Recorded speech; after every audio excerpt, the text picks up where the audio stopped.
All right, guys, welcome back to the Raised Hunting Podcast. Did you hit record? Yes. Okay, just checking. And I'm David Holder with Raised Hunting, and I'm joined today by my two special guests, Warren and Easton Holder. And we're here to talk to you today about some pretty cool hunting stuff. Today is a little bit different. We're going to split this podcast into two parts. We got someone who commented or actually wrote in and asked a specific question, so we definitely want to try to answer that, and it's more than just a minute-long answer. So, but then at the same time, we're going to talk a little bit about how do I word it, Warren? What has helped us the most? Individually, what do you think is the most important thing that you've learned to help you kill a specific deer or a big deer? Okay. Did you guys all? What if you haven't killed that many big deer? Well, then I guess what mistakes have you made that didn't work? I don't think one podcast is going to do that. Well, I'm just saying, I think that you can delineate from there. All right. So that's what we're going to talk. We're going to talk about what is it that if I could hone in on one item and say this has made a difference in my deer hunting.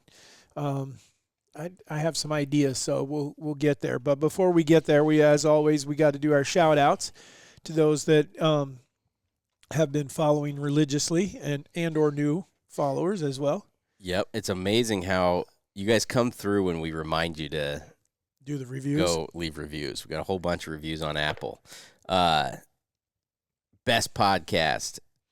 Well, HTFD32. He left another one after winning his knock, so he was like, "I'm going to do it again." Piss me off. He hasn't answered my email. No, he's not going to make you mad. He's on our team. Doolittle25. I sent you an email. I mainly hunt public in Indiana, and roughly for the past 5 to 6 years, I've definitely seen a decrease in mature bucks and an increase in pressure. There's a mature, good-scoring deer in the area, and everyone knows about it on public, and the spot gets way too crowded. I'd love for Indiana to partake in banning them on public. Once again, guys, thanks for a very entertaining show as well as helpful. Very wholesome podcast, and that's what makes it different and enjoyable. Thank you, guys. Wholesome is a new one. I like it. Fisher 1245689. As always, great job on everything you guys do. Keep up the work. Good work. Appreciate you, buddy. Jake Kelter 92. Love the back and forth between you guys. Reminds me of my family. I now have a son that will be raised hunting as well. Congrats. The wacky facts are top tier for sure. Keep it rolling. Clemson Whitetail. I'm here for the out of the butt percentage. Levi shot a mule deer at 100 yards, and the deer was laying down. Got up while the arrow was in flight, and he cut the cuts out of it as it ran off. Cut the guts out of it. Okay, maybe that's what it is. Once you release the arrow, you are out of control of what it hits. Hunters should not be okay with send it and hope. Easton nailed it with the bow hunting. Should be about getting them in tight. 40 is my max yardage, and has been since I picked up my bow 15 years ago. Yeah, so even the best archers in the world can't control the amount of time that the animal has to move. By the way, I do take back my defense of Cameron Haynes. Yeah, that's what. I just saw another freaking video. Of what? Shooting a bull on the run. On the run? Yes. What? Yeah, I'm not. I don't support him. I take it back. Okay. No longer. Like how legit? 3 times. Running?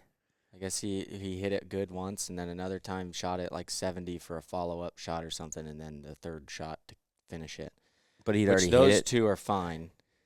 Well, I shouldn't say fine, but I mean, it's a follow-up shot. That's one thing. Yeah. But the first one was on the run. Shot number 1 was on the run. Oh, that's what I saw. What the frick?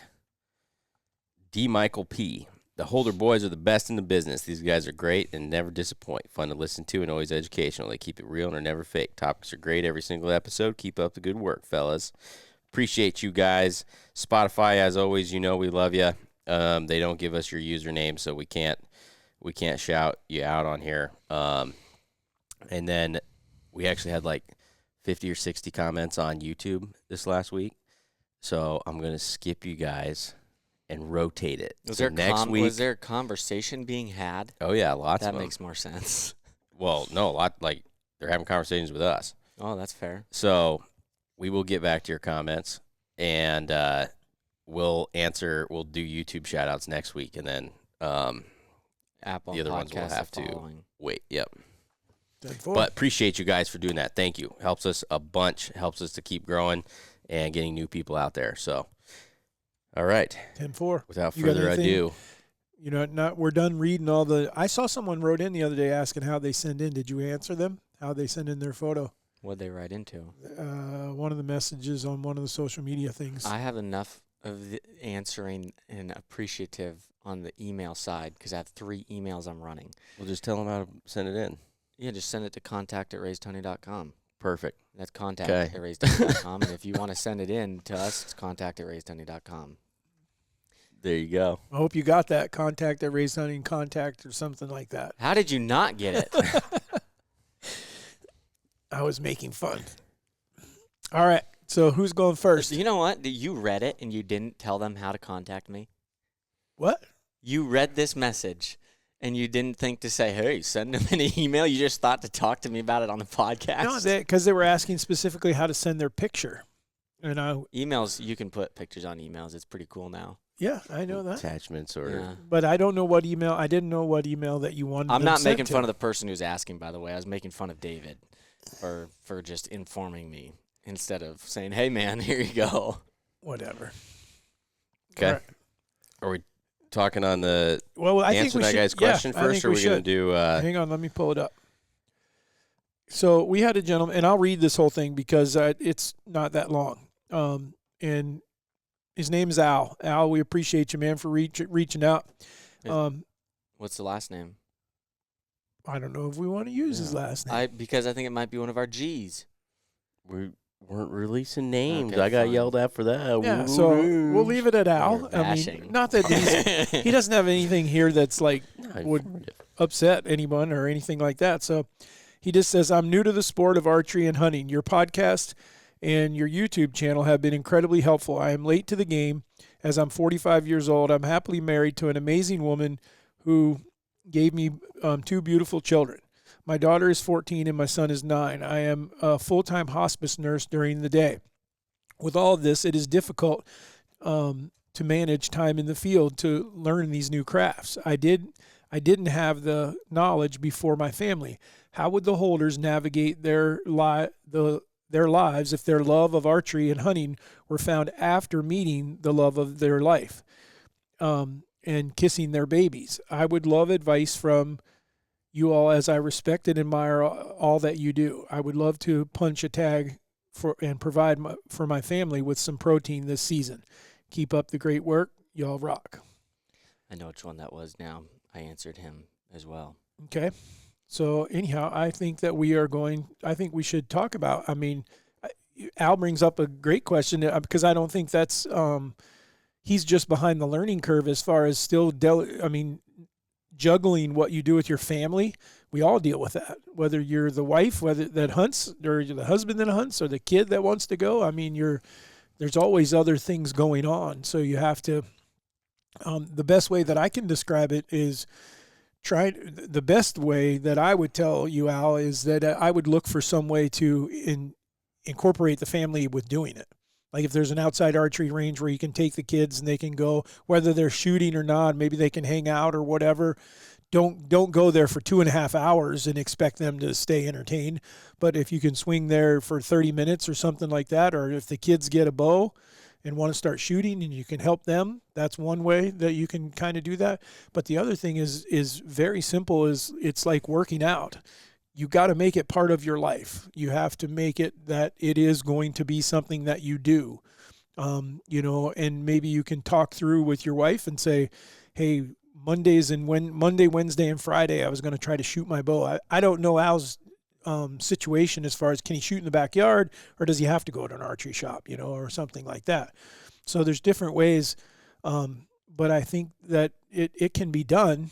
Definitely he's behind the learning curve a little bit, but at the same time, that just means you're enjoying the best part of it. The learning is what is when it's so much fun because everything is new, But the one thing that I guess that when I first read that, the very first thing that I wanted to, someone that's just getting involved and nowadays seeing what's going on, is don't get caught up in trying to kill a big buck.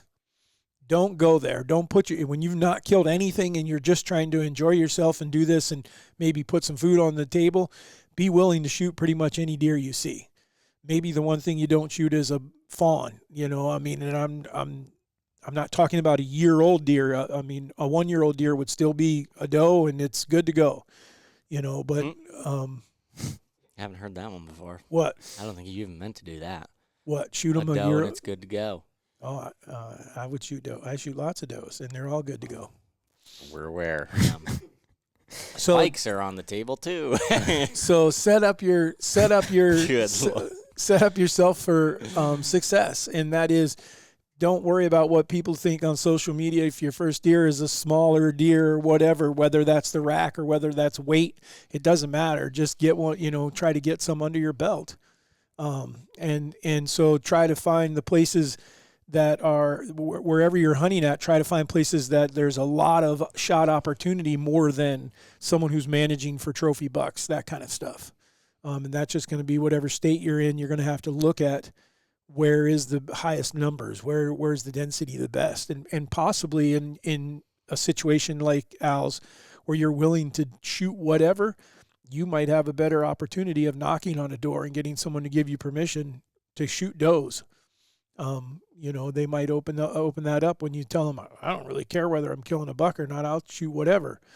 It can just, I mean, that's something that has worked for me in the past. I haven't done it in a long time, but it worked for when I was doing it. Your thoughts? To help him, I don't know how much that's helping the question itself. Besides, like generalizing. getting the others ones involved, I don't know how to answer that because we've grown up in it. So it's a little different for us that I couldn't even tell you what the difference would be of not having it. Well, I think that like one thing that you've always done is made sure that once we got old enough to know or understand what we're doing and wanting to go do it specifically for reasoning besides just wanting to go do something fun, was you would try to put us in places to see lots of deer or whatever you're hunting, more so than trying to get shots at deer. So involve your family. Yeah, that's what I'm saying, is like you're bringing your kids, like make sure that whenever you're bringing your kids or your family, or you can, if they've never gone before with you, that try to go somewhere where it's an easy walk in, it's an easy setup, like getting into a blind or getting into a double stand or something. Just situations where they aren't straining or like you're having to push them to get there or push them to sit through the sit. Like somewhere where you could say, even if you don't get a shot, like we're going to see some deer at least, so that they are entertained. And then eventually I would imagine if they're anything like us, after you got us involved in it, they're going to want to, like, Dad, let's go here. Or let's try to go somewhere. Or they're going to want to be with you whether you're in a spot that's good or bad, because they're going to want to be along the journey. So my advice would be trying to keep it as lighthearted and as fun as possible to start with, because you are going to get to points where when you start setting goals, I can speak from experience that there's going to be times where people don't want to hunt with you. So you don't put them in that situation to start off with, because then you're going to give them a bad taste in their mouth. I agree. I'm kind of with Easton. I think it's a very interesting question for me to be posed with, because I have a hard time being able to think in those circumstances. Like for me, it was somewhat of a prerequisite. Like before I married Alyssa, like I was never going to be the dude that my mounts were going in the garage. And that was a discussion. That was a serious discussion that was had before we got serious, was like, if you're not good with mounts being anywhere in the house, wherever the turn looks the best, it's not going to work. Like that's just, and it was not an option. I mean, it was not a non-negotiable for me. And hunting would be that same way. If I had a wife that was, you can go once a month or something like that, I would definitely be divorced. So I don't know that my information is going to help that much, because I would be doing my best to try to help her understand what it means for me and what it does for me, and involve them. But if that didn't work, I would be trying to help them understand the magnitude of how much it meant to me. And then if that didn't work, I'd probably still be getting divorced. Fair enough. Well, All I'm right. just being He's got his honest. priorities set. That's Al, I fair. wouldn't say that there's a whole lot of information you can take away from Warren's comments today, because you do have a family and 2 great kids, it sounds like. That's what I'm and saying. it's is not that- worth giving up for hunting. I think there's not for hunting at all. no, you do not get a divorce. but You don't now- have to give up the kids, Now. just the wife. He's saying, oh, the, the kids. I mean, the come kids on. go- where you go. You do not sit there and tell me that if you were restricted on the amount of time that, not restricted, that you could not hunt, that you would be willing, you'd be like, oh, you know what? Okay, I'm taking my marriage over that. There's a All massive the time. difference you're not explaining here. That on one hand, it's a prerequisite. It's something that is a standard set before getting serious. The other hand is, I have a family and a wife, and I'm picking up this new hobby that happens to take a ton of time and take me away from my family. That's what I'm saying. I That's think different. You got to keep it reasonable still, and I also think that you should be willing to let her go do things. If she wants to go do something with her friends or go get her nails done or something, you should be watching the kids for a weekend or something while Oh she yeah, I goes and think does there's that. I think there's a you scratch my back, I'll scratch yours. I'm but talking about the wife that's like, you're not hunting. Like, it doesn't sound like you're that not he gonna has go that do that. situation. yeah, I don't. Like I said, for me, I'm probably not a very good person to ask on this because I have a hard time being able to comprehend that situation. Warren Well- was just speaking from fear. Okay, well, so going back to Al, I can come from now. Mine's slightly different because Karen knew that I hunted before we met, and I introduced her to actually doing the hunting, and that was kind of a prerequisite for me. Not that she had to hunt, but I needed someone who was going to enjoy the outdoors with me. That's what I do. That's where I go, and so sounds like you're finding something new. That's okay. I mean, is if your family's acceptance of it, I mean, one is if you can get them out there, like both of these guys have said, if you can get them to be a part of it, that's a win-win, and so a ground blind might be something to think about investing in. Easton brought it up. It can be huge because you can get in there and they can move around a little bit. The kids aren't little, but there's a 9-year-old involved there, so it could still help there. Wife that might want to go, and we're making all kinds of assumptions that because she's the wife that maybe she doesn't like the cold and stuff like that. I'm not trying to say that We don't that's have enough how- information. yeah, I'm not saying all women are that way or whatever. I just know that my wife gets cold and she likes to hunt out of a blind. And so anyhow, so there's things that you can do that can make it more fun for the kids, for the wife. If they want to go along, they're going to be more supportive the more that they are a part of it, for sure. At the same time, working out deals where, like I said, if she has other interests and she wants to go do things, or the kids are still doing other things, you just got to balance that, to some extent. And also don't set your expectations. I mean, I talked about shooting anything. Don't set your expectations that you're going to kill a deer every year, every time you go, if you only have limited time to be able to go. A lot of people, and you mentioned watching us on YouTube and the podcasts and things that we do, we spend a ton of time in the woods, and we've been extremely successful. We've been blessed with, but we put the time in. I mean, that's one of the big things that we're given the time to do it. I always fear that people see television or see YouTube or whatever, and all everyone's posting is when it goes right, and everyone thinks, oh, every time the holders go hunting, they kill a deer.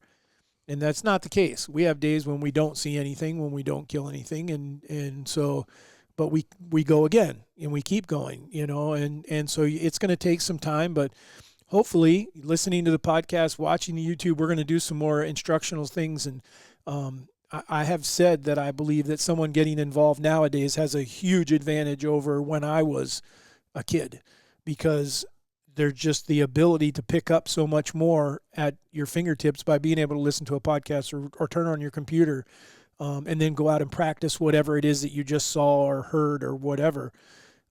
You do have a shrunken learning curve, in my opinion. So hopefully we can help. We appreciate you writing in, and I mean, it's hard to get too specific, but continue to write in, continue to ask questions, Al, and next we'll be putting your picture up on the wall.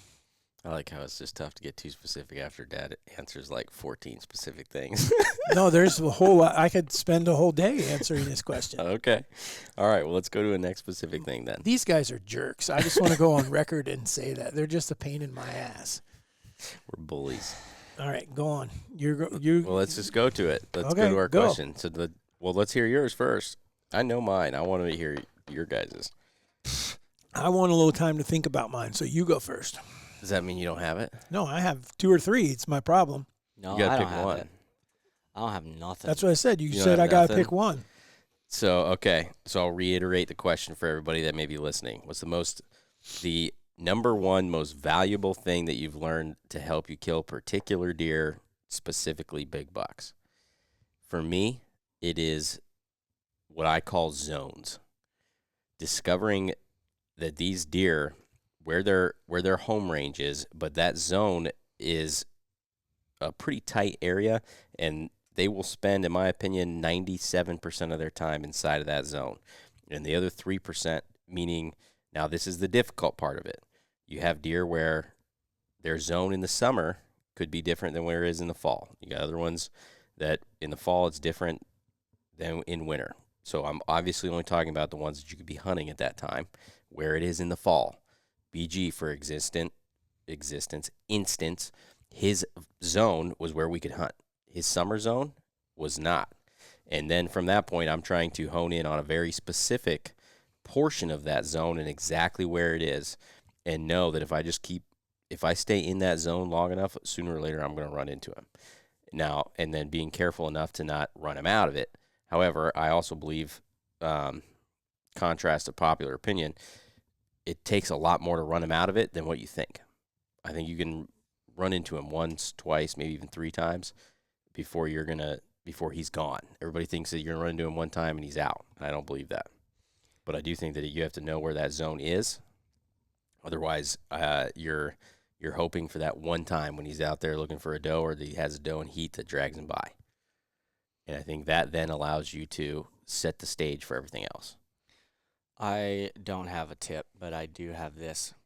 You're going to answer as well here in a second.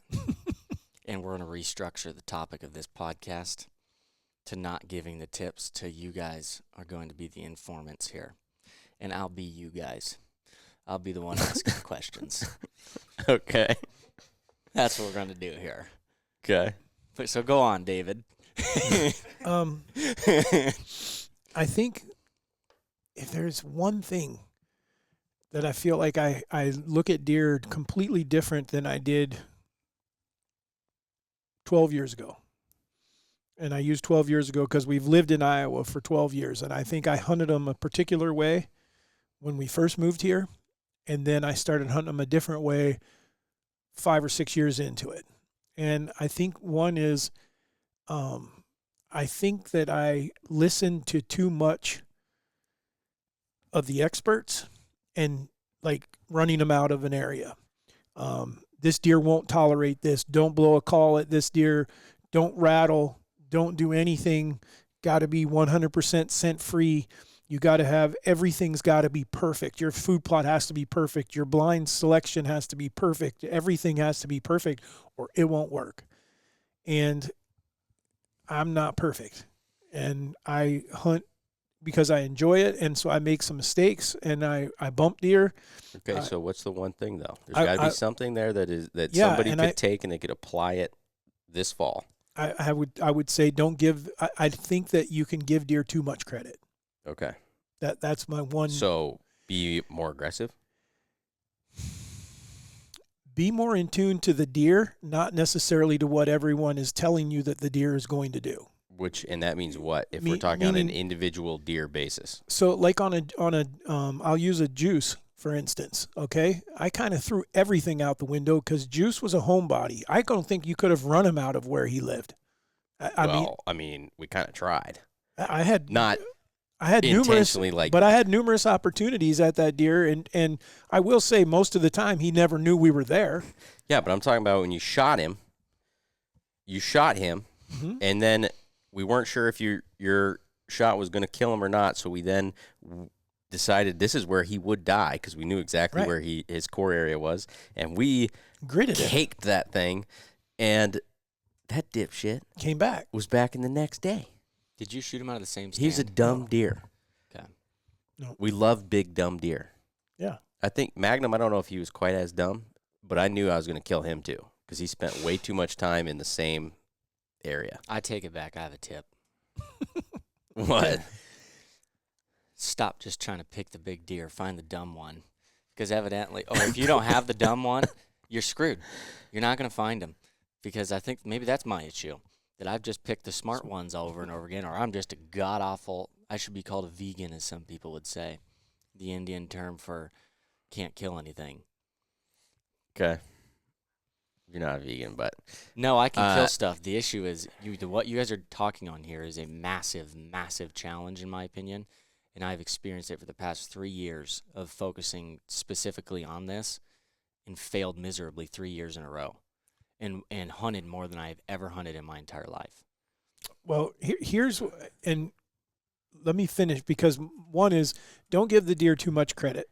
And the other half of that would be trust your gut. Because I believe that the reason I killed Juice, and I believe the reason that I killed Base Drop, not so much straight up, and not so much splits. Splits, yes. I focused on one rule to kill splits. I hunted the wind. That was the only reason I was sitting in that stand. I was dead set on where I was going to hunt a different deer, and the wind was wrong, and I didn't go there, and I said, okay, the place that I have for the best wind that morning is right here.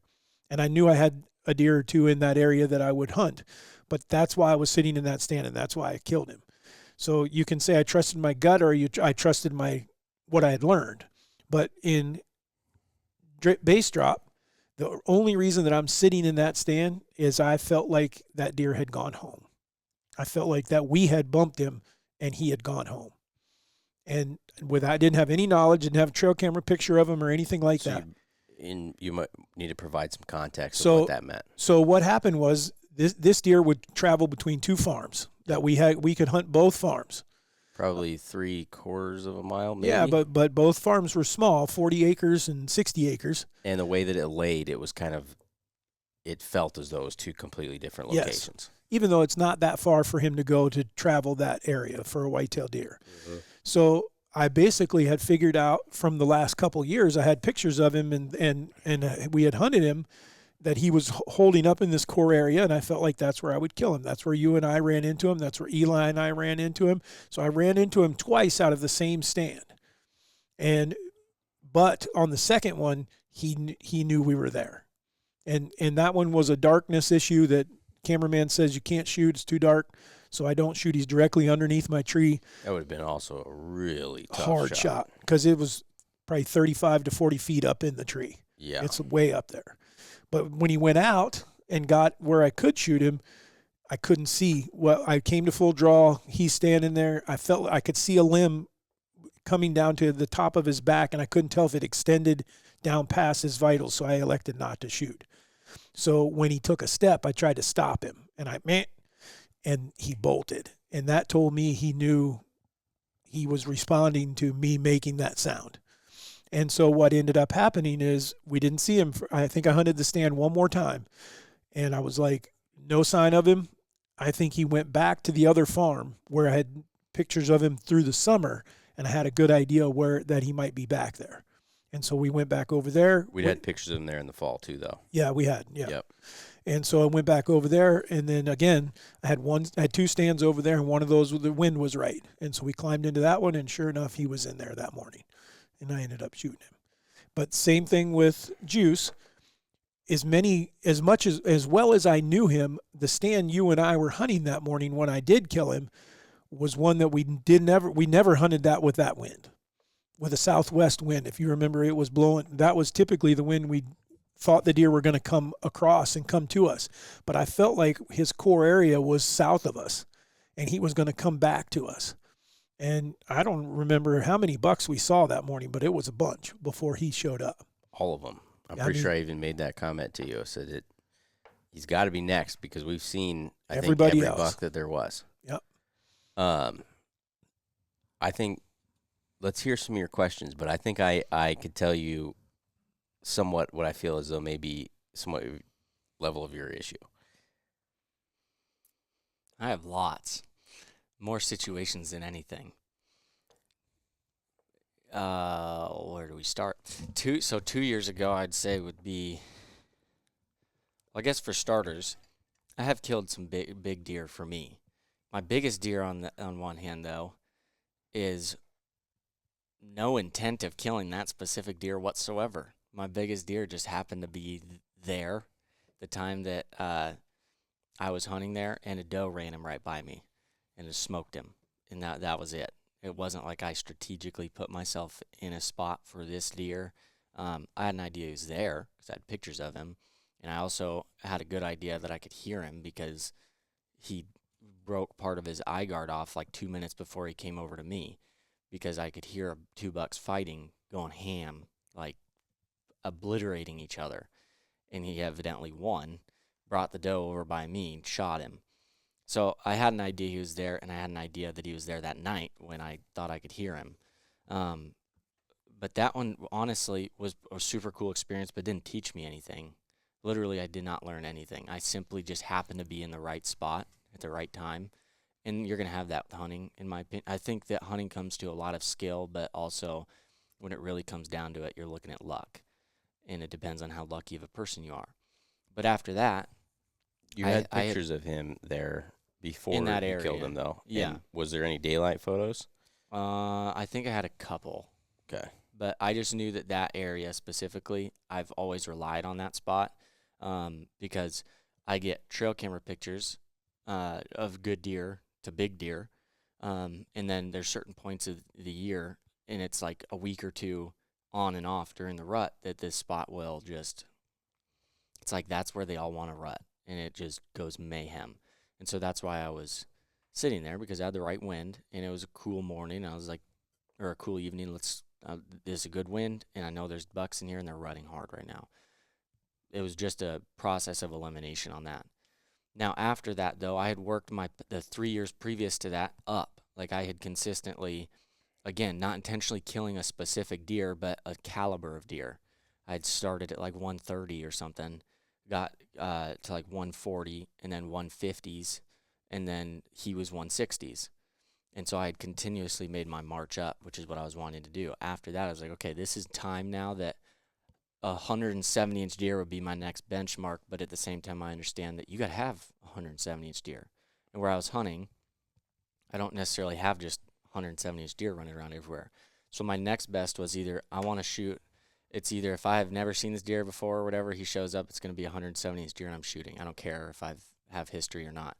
Or, flip side, I've got a couple different deer here that I would really, really like to shoot.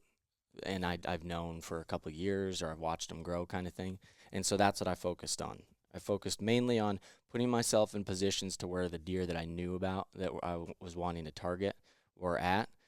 And then if something else popped up that was big or something, it was just an extra, you know. So I wasn't like going out of my way to try to find extra deer. I focused on the ones that I knew about and had history with. Well, my issue with that is, number one, I had a number one and I had a number two. My number one, I had information on out the butt, like freaking all kinds of info on him. I have him on cameras. I have him on rub posts. I'd seen him. I had, in all reality, I think that my as you guys would say, like your what is it, like you're kind of like manifest, like you get that Hunter's gut. Yeah, it's a hunter's gut, but at the same time, it's also like this extra amount of confidence because you've been able to do what you've been intending on doing. With Elway, I had that opportunity. I had him at 15 yards. And I feel like my mindset may be a little different if I was the one with my bow in my hand that day to shoot him, because I feel like I would have closed the deal on, hey, I wanted to shoot this specific deer, and I got the chance and I got him, versus, hey, I got him. I mean, we ended up being in the right spot for him and could have shot him, but we did not. And I don't know if that's affected it or not, but I felt as though, number one, a big error that I had played that year was how hard I went. I burned myself out like no other. By like day 25 or 30 or something, I was like, this ain't it. I was broken down. My mental capacity was through the floor, and I was like, did not even enjoy it anymore. So that was my number one issue, is that I went too hard and put too much weight into trying to accomplish one goal and forgetting why I was doing that. My other issue is I felt as though I was putting too much time in the woods as far as pressure, checking cameras, being in certain stands, hunting certain stands over again, not moving a bunch, but trying to focus too much on that core area. Because the reason I was in those areas is because that's where I knew he was. I didn't know other spots. I mean, I knew that he was going to and from certain places, but I didn't know those to and froms. I knew the middle part. And so I focused hard on the middle part, on the information I had. So that was an error, because I didn't. What I could have done differently is trusted myself a little bit more, and trust the fact of I know deer. I know deer pretty well, that even if this is a really big mature deer, there's a good chance that I could catch him on one of these fringes or something, or one of the edges of where I may not have seen him there before, but he might make a pass. But for me, it's been, because then I went into last year, totally different mindset, great mindset, hunted more than I ever hunted, and still was chilling. Like, we were having fun. Like, I was not, like, I walked into literally the last day of the season with the mindset of, well, I literally left it all out on the field. There's nothing you can do about that. And it was a heck of a season. I've had a lot of experience. I've seen a lot of deer, seen a lot of good deer, just couldn't get the right one to make the jump. And so in that situation, I was okay with not shooting something. Sure enough, we make the one move and frickin' shoot on the last day. The parts that I don't understand, though, is, like, for instance, I could take Gypsy or Elway for two deer that we know. And Elway is a deer that, if you guys are new to the podcast or haven't listened to, I have had 3 or 4 years of history with him. And I watched him make some decent jumps, and then also had him at 15 yards with Joseph, and he didn't shoot because of me. But point being, he lived to the next year. I had him dialed. Like, I knew the moment he showed up, I had so much confidence, because he was doing exactly what he did the year before. Now, on the other hand, I have Gypsy, who is a deer that does not live anywhere near. He lives 4 miles away, and the only reason we freaking know that is because we happened to Dad and Warren had cameras on a different farm and happened to have him over there. And I was like, no, it's not the same deer. You guys, not you guys, Warren, you're an idiot. That's not a thing. Like, this is not the same deer. Sure enough, same deer. Deer lives 4 miles away, moves 4 miles to where I hunt during the fall. Good for me, bad for you guys. I'm okay with that. But my issue is I have tons of information on these deer, especially Gypsy. Gypsy had daylight videos. I had seen him a couple times during the daylight, and I know this land like the back of my hand. But I can't utilize that information to get close. And I don't know if one of the issues is other people's pressure that I've had in the last year. And then the other thing, though, that I don't understand is I have all this information, and even will have consistent information where it's not like a random thing. It's not like this buck shows up one day and the next week he might be here or somewhere else in the morning or something. Like, he was always in certain spots at certain times, and I could predict it and tell you where he's going to be and when he's going to be there. Yet, when I would do something, I wouldn't see him. And so I don't know if it comes down to some of the things as being access, because in my opinion, the first thing I think of, if you have information on a deer and the times that you are there, that are during times that he's typically there, he knows you're there. You access something. You did something. You affected him somehow. Right. So I've changed those things. I have freaking marched my way around miles extra to go around certain things to make sure I'm not affecting anything. I've tried ignoring cameras in general, just use them for like a confirmation, or even just to see maybe something shows up, and hunt my stomach or hunt my gut and hunt the wind. I've tried going in situations where I'm not trying to manipulate anything. I'm not using a scrape. I'm not using a rub. I'm not calling or anything. I'm just simply trying to be in the right spot. I've tried calling, and for whatever reason, it's like that one hump to get over, to get one close, is just not there. and there's got to be something I'm missing, but I have no idea what it is, and I have no idea how to fix it. And we know that we can rule out some things. Like, it's not that I'm not putting in the effort. It's not that I'm not putting in the time. And it's not that I'm just screwing them up when they get there. But I would imagine I'm probably screwing them up before I get there. So that's where I'm lost with my whole goal of picking one and sticking to it, because that ain't an issue either. Like, that's almost an issue in itself, because I do pick one and I stick with it too well. But like last year, you gave me the advice to not just pick one, to have options, to be able to, like, when you don't have the right winds in a certain spot, instead of you just sitting there like, oh, I'm just not going to hunt it or push it in some scenarios, have other places that you've gone and scouted or you've gotten or something that you've got some deer here too that you can kind of bounce back and forth to. And I did that last year. And again, I had one of the shooters at 4 yards but didn't have a shot. So I don't know if part of it is just the fact that it just has not fallen into place yet and is not supposed to, which is fine, or if I'm genuinely doing something wrong. And if it's that, I would like to figure out what that something wrong is and fix it, obviously. So let me just, I don't know. I can't sit here and tell you exactly what you should do, but I'm just going to look in hindsight of the things that I've done that have worked, because I don't know that all that much of what I do works either. I may just get really, really lucky. However, I have a feeling there was a few that I was really, really confident I was going to kill. Magnum, that deer to me he was a dead deer walking. The BG, one of us was going to kill. I was confident. Somebody in our family, as long as the only thing I really, really, really didn't like about BG was the access, because it was almost impossible to get to where you needed to be without going through the food in the morning or going through it in the afternoon. And I did not like either one of those. So I felt as though we did have a pretty limited window to try to kill him, because at some point he was going to feel Pressure. too much pressure. Yep. The Bullwinkle Dragon was Lucky, which was my first ever booner. Bullwinkle was the first one where I felt as though that I had somewhat cracked a code there. And so I guess is what I'm looking for is a few things. One, the window, the time period. Once I get past November 2nd, I don't like it at all, because I don't really think that. I think that now all you're trying to do is you're trying to put yourself in the closest scenario you can to where he could be. Yeah. Yes, there's no rhyme, reason, method to it whatsoever. So I'm looking for a few things. One, I'm looking for a deer that I know is a homebody to that area between October 15th and November 1st, meaning that I want to know.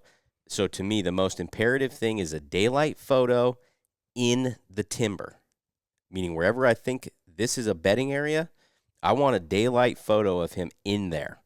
And I want it in there at like 4:30 or 5, because what that tells me is this is close to where he's bedding. I know I've got him now. With Magnum, I didn't really need that much, because I'd seen him the year before for 7 times or 8 times. And so then all I needed to know was, is he going to come back? So then when I got that first picture of him, I knew, on October 1st, I was like, this deer's toast, because he's here. I know what he's going to do. I know where his bedroom is roughly, and he's going to be there. So then in that situation, now is what I'm looking for is some kind of terrain.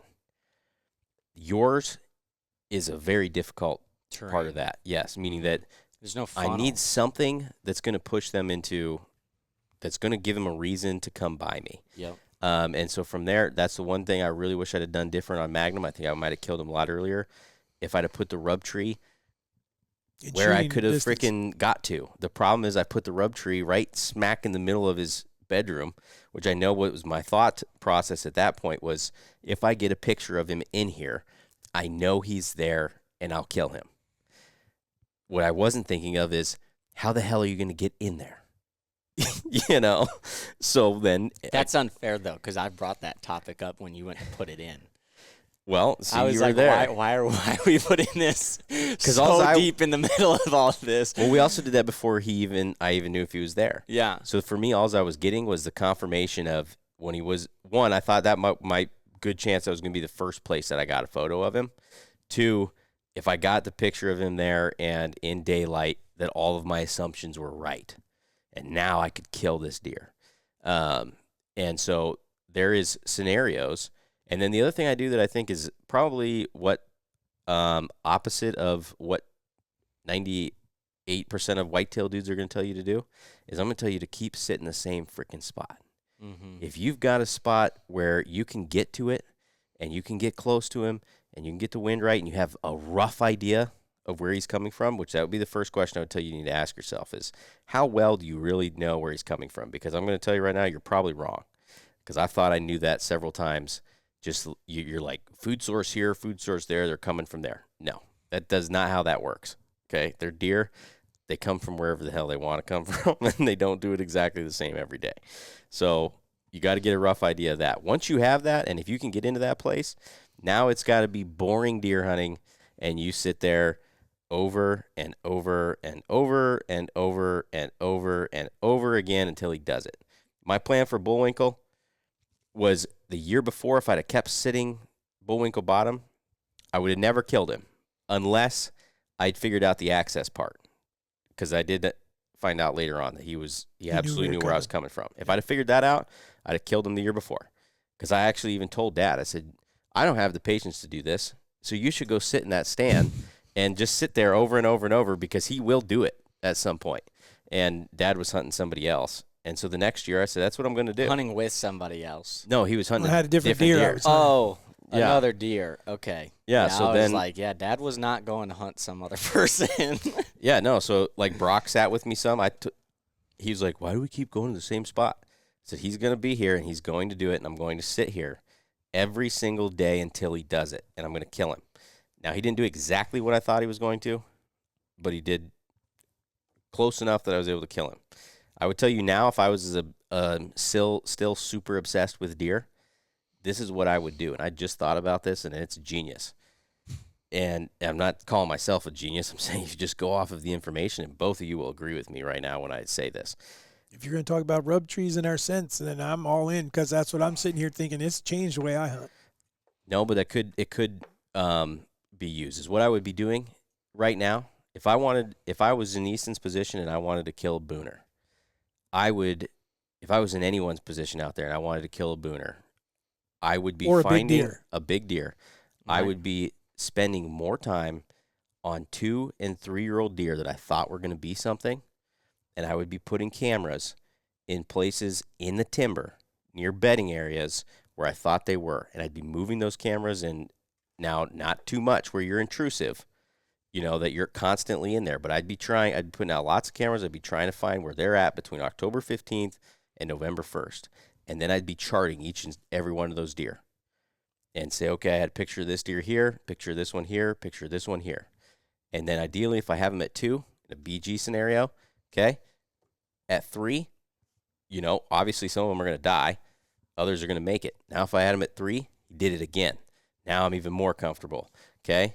At 4, and now I know at the time that I want to try to kill that deer, I already got a really good idea because so far, most of our deer, they seem to do that over and over and over. Yeah. I like the theory. But let me throw this at you. Okay. What if you've done that theory? So one of the coolest things that I have learned from doing this is that I have found, and maybe you can speak to this in hunting other states. I don't know how relative it is, but I have found that a lot of the deer that I am paying attention to,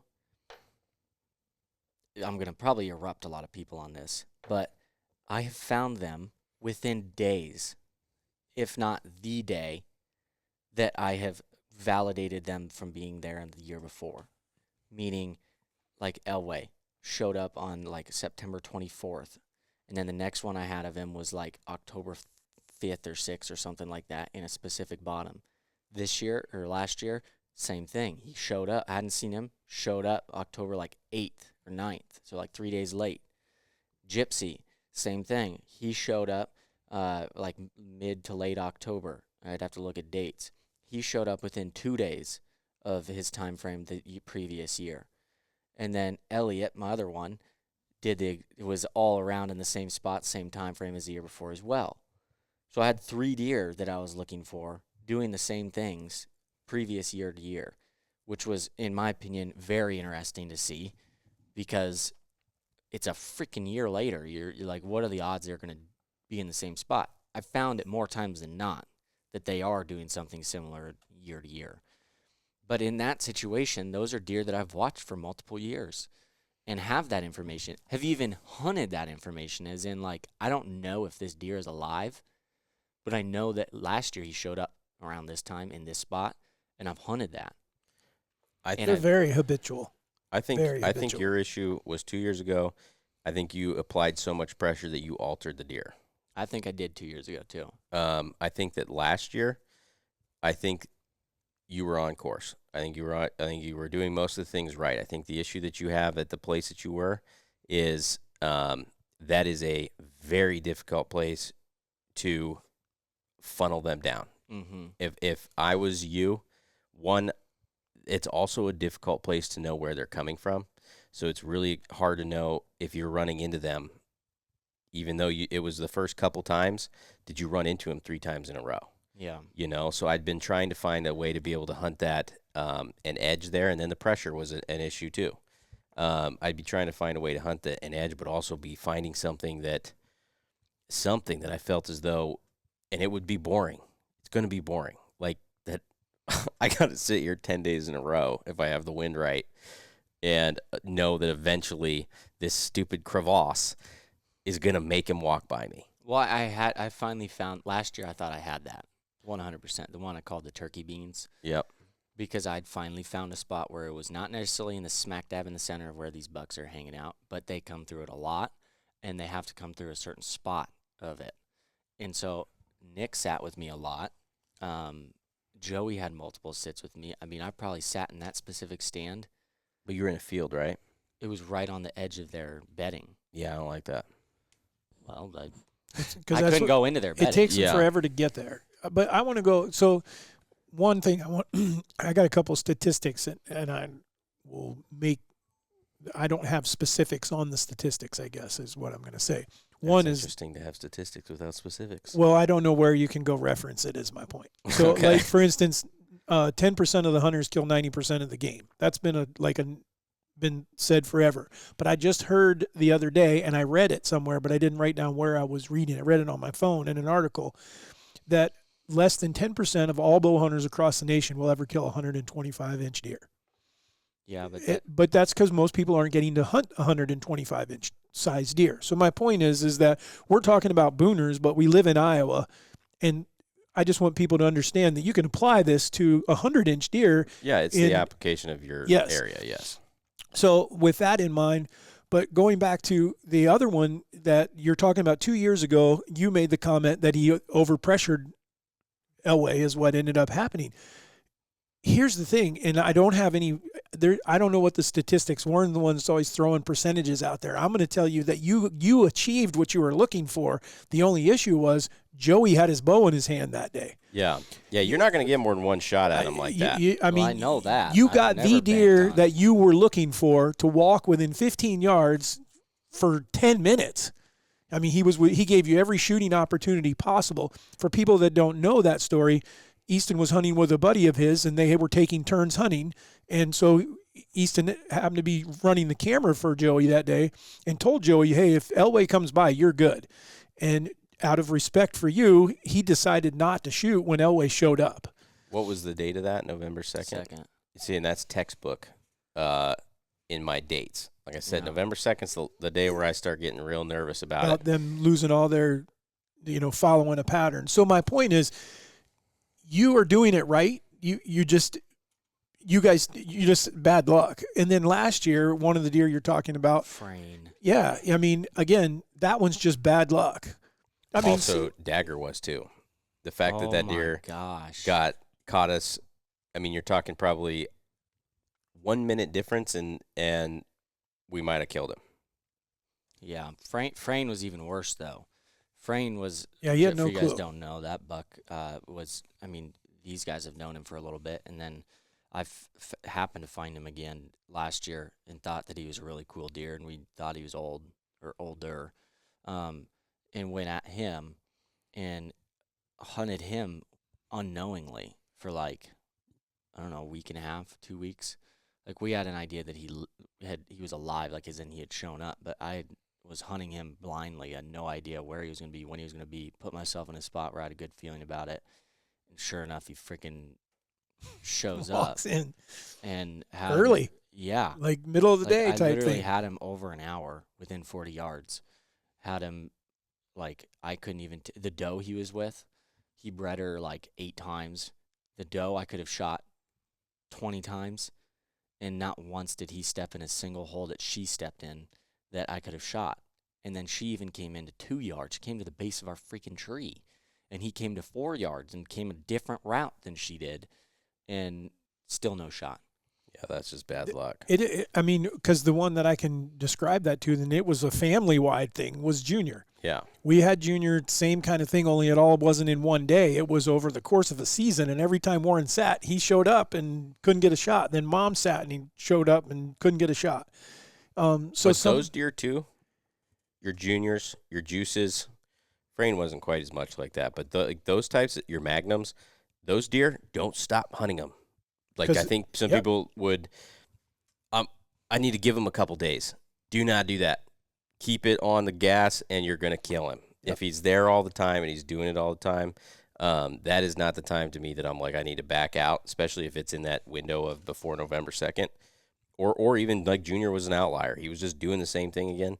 You're better off hedging the chips, I think, and putting it all in. But here's the thing that I've killed one good deer.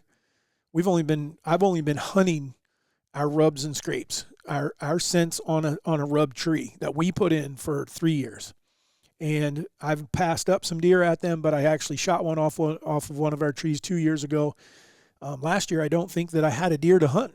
You killed BG, was the one that showed up to our rub tree. We knew he was there, and then you killed him the very first day you hunted, the first morning that you hunted that area. But my point is had we had the knowledge that we have now 10 years ago coming into this, I believe we'd have killed Junior with a rub tree. You put a rub tree in that field right there, and he'd have stopped in front of that blind. And because when he was chasing those does around and stuff, knowing he was coming to that area, we would have killed that deer. Had I had a rub tree in when Juice was coming to that scrape that I couldn't quite shoot on the edge of the north field, I would have killed him. You know, I mean, just little things like that. So my point is that I have now found something that not only can, and you're talking about Magnum. I mean, all you had to do was have the rub tree in a place where you could have had a stand. I knew he was going to do it at some point. Yeah, I just needed to be able to have some reason for him to come by. Right. And so what I guess I knew he was going to come by. I needed some reason for him to walk right where I could shoot him. Right. But which fortunately he was nice enough to do. Well, when Brahma showed me that, I mean, we're talking a big open area. When I rattled it, I mean, I had no clue he was there. And when he showed up, he walked right to that tree. I mean, we're talking 300 yards we can see there, and we got him to come within 16 yards of us. So my point is, there is something out there now that I feel like if I can get in, you still got to use everything that you guys have talked about and that we've all kind of given as, you still got to use your hunting skills to get in that area, find where he's bedding, find where he's feeding, where he's going. But now I have something that I can actually carry in my pocket, so to speak. It's a tool that I can apply that puts that deer where I need him and where he's not paying attention to me. And that's huge. But in order to really do that and make that effective, you're going to need to know from prior years' experience where that needs to be. Absolutely. You know, that's where history is going to come in somewhat. Yep. I think if you're hunting a place where you don't have history, that's where you do have to be really aggressive, and you're trying to figure that out in a very short window. And if you're looking at if you're trying to apply what we're talking about on public ground, it's going to be a lot harder as well. You throw a rub tree in somewhere, and everyone's going to be able to see that and like, holy cow, you know, and then they're going to know where you're hunting at. So, which maybe that one you take and put bad scent on it. Yeah. Go buy any other brand except for Ray's Scents. Yeah, and then go put your real one, you know, somewhere else where it's a little more Right. I mean, with raised fence. hit. Yeah. I think it's interesting, though, to take and break down what we've talked about, because I don't think, Easton, that you're doing anything wrong. I think in some situations, maybe Frayne and those and a couple of the other deer you mentioned, they might not hit the number mark that you were looking for, but they were mature deer for They sure. were hitting the main goal. My goal, yes, I want to kill 170-inch deer. I think every bow hunter probably wants to kill something like that at some point. But my main one is I want to prove to myself I can target a deer. Right, and kill that deer. Which Yeah. you were also trying to do that at, in my opinion, the most difficult time of the year because you'd already missed that window. Yeah, I wasn't hunting them right away. Yep. But I mean, we can look at all this and say, like 12 years ago, we had no Clue what we were understanding of any of this. doing. No. Well, Yeah. I mean, because, well, you got to remember. Well, like that when we talked about our heartbreakers the other day, you take the same information that any of us have now and that 190, 200 plus inch deer that we had a flipping daylight photo of in the middle of Yeah, the field on October 17th. We could have dropped a ground blind over there and put one of our rub trees out in that field right We could have there. been sitting anywhere and would have killed him. And us dipshits are like, oh, that's a cool. big deer. My That's defense, a big deer. I didn't know that deer existed till the other day. Oh, Dad, no, that's a big deer. Yeah. Who is that one? I don't know. I guess we're not going to hunt him. What the frick were we doing? But you got to look at where we. So I know. I'll give us a little bit of No, I mean, grace, but like, But here we had come from Montana. You guys had not hunted whitetail deer hardly at all. You had, he had not at all. And in Montana, it was 100% different. You're not hunting the rut. You're hunting where those deer come through. you're shooting anything you could. I shot the very first antlered buck that because we lived in the northwest corner of Montana, where there was not all that many deer left. I almost felt guilty shooting deer I did. But that's not where I always hunted them up there. Like when I was hunting Shoto, when I had Yeah, the like the Spring Milk Creek River Reserve type and stuff. stuff. Yes, and it was strategically the way the land lays. You figured out where the funnels were, and they were coming through. You know, they were going to come by you at some point. Yeah. It's So- also interesting how much your gauges change, because I remember I saw that picture of that double drop tine deer that we had there. I saw it the other day somehow. I don't Double know why. D? No, not the one near Great Falls. The one where we saw the mountain lion. We lived in the northwest corner. He had these two little drops somewhere on his leg. Yeah. And I remember thinking that deer was huge. No, He's like 120, yeah, he wasn't like very big. 115. But I remember thinking that deer was In that Well, area. same with a Double D. anchor. Double Yeah. D was out where I killed MJ, and that wasn't a big deer. But you remember? I don't know if you guys recall. Well, you were with me, weren't? No, a line you were. of trucks waiting Yes, for him. all those trucks that were in no, there. it was him. Yeah, Yeah, that was insane.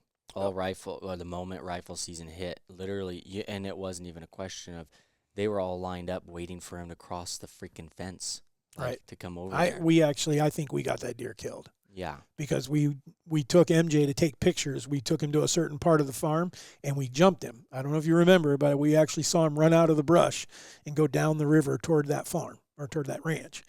And once he went down there, the very next day was rifle season, and there's all the trucks. Like they knew he was there, and because he had two drop tines, but Yeah. it wasn't big drop tines, but he was a cool deer, but we were hoping he would make it a year.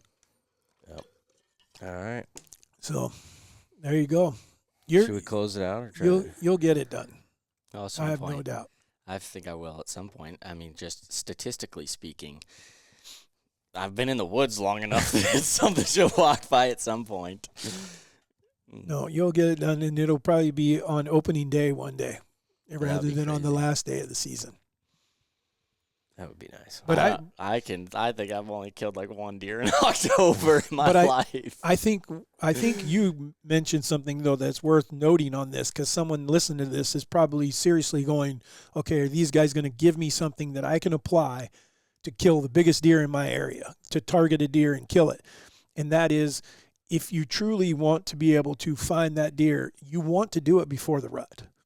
You want to be targeted on that deer and try to kill him before the rut starts, because that's what we've found is that once the rut starts, it's kind of an open ball game. You also need to, in my opinion, you need to accept the fact that if you have a deer where you're never getting daylight photos of them, and the only photos that you're getting are between 9 o'clock at night and 4 in the morning or something like that, that your odds of killing that, you need to be okay with not killing a deer if that's the one that you're going to go after. Because the odds of catching that deer, the rut is probably your only option. Right. And that's saying that you don't have the ground to continually push in and try and find where he is at during the day. Right. So if you don't know where that is, then it's going to be tough, very difficult. You got to hope that a doe drags him by. Yep. That's what you're Or that he's making rounds looking for the next one. Yeah. Yep. I don't think I have had proper time to get a wacky fact for today. You're not Oh. doing one today? Well, unless you guys can keep talking. You even for a had minute. someone wrote in and said, That's because they're always lit. what was the one that I read? I told you I had a good one the other. Oh, I remember what it was. Go ahead. I'm not telling him. Why not? Because- no, use it for your own. You have a statistics sheet too. No, I think a lot of people know it though. All right, and so you're not confident in your ability I to think get a green. I think a lot of people would know what I'm referring to. All right. So I'm not going to do it. Huh? Boo. Well, we can give them the information, but I'm not Oh being. no, I will rate it. So, but what was it that you just said a second ago that I was like, there is one more comment that we could make on about those deer, about killing big deer or patterning a particular deer. I don't know. The Now one I thing lost I my am train most of thought. excited about is if you guys want to go listen to a podcast, that would be a great one to get yourself ready for maybe some new ideas going into this year. Would be go scroll down a little ways and find the one with Brooke Martin. That's the right one. For public stuff? Any stuff. That podcast we did with him has tons and tons of different things in there.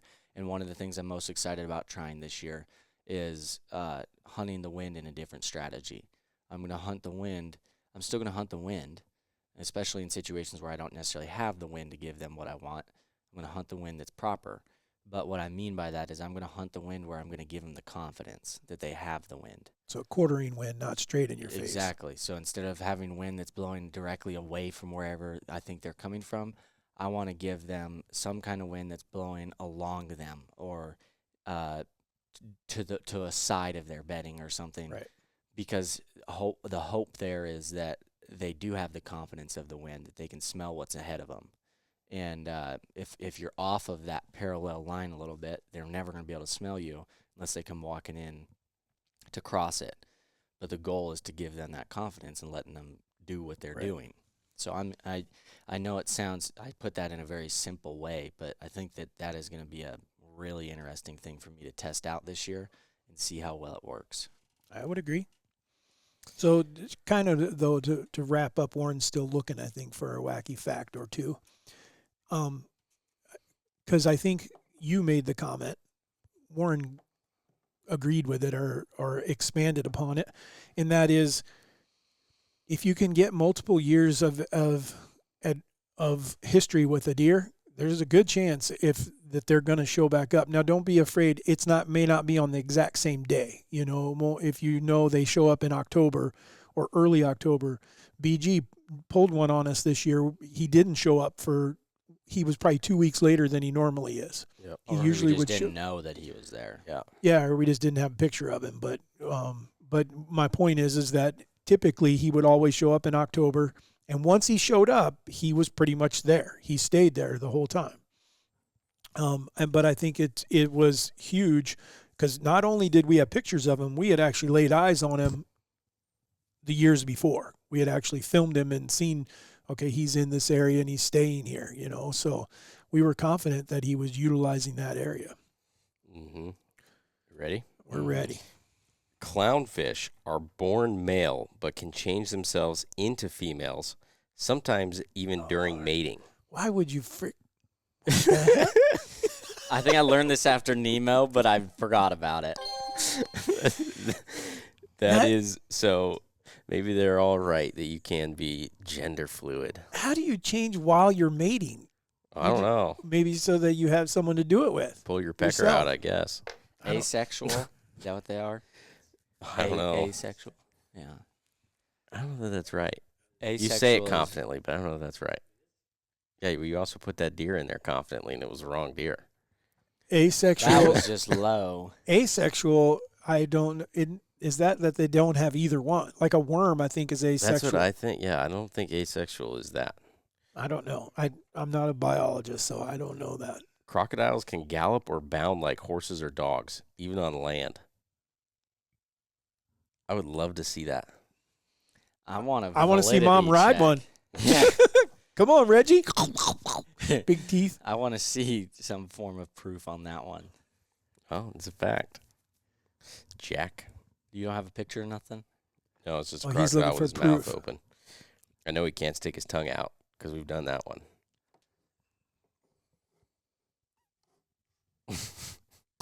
Oh, screw you. I don't know how you can. I gave you opportunity on that. Whatever. I'm not verifying that my it? own thing. Yep. All right. Thank you guys for joining us today. We appreciate it. We're glad to hopefully help you kill your next big deer. And like we said, whether you're killing 170-inch deer, 270-inch deer, or a 70-inch deer, or you just killed your first doe, send a picture. Let us know. Contact at racedunning.com. There you go. Easton's letting you know how to do it. And, I mean, because trust me, I killed my first deer was a button buck.